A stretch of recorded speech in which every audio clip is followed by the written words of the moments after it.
জীৱনত আপুনি ভাগ্যৰ ওপৰত বিশ্বাস ৰাখক, কিন্তু কৰ্মৰ ওপৰত আস্থা ৰাখিব।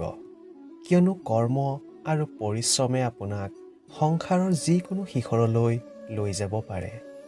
বৰ্ষা। কেতিয়াবা অনুভৱ কৰিছেনে এই বৰ্ষা?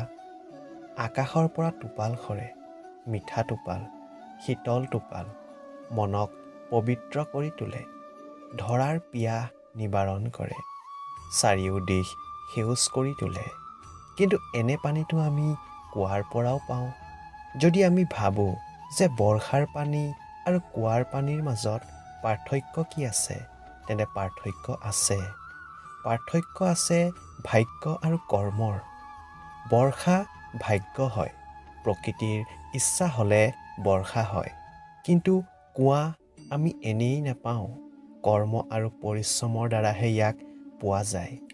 এই ধৰাক খান্দিব লাগিব, ঘাম বোৱাব লাগিব, তেতিয়াহে আমি কুঁৱা প্ৰাপ্ত কৰিম। এই বৰ্ষা গোটেই বছৰ হৈ নাথাকে, কিন্তু কুঁৱাই বছৰ বছৰ ধৰি আমাৰ পিয়াহ নিবাৰণ কৰি থাকিব।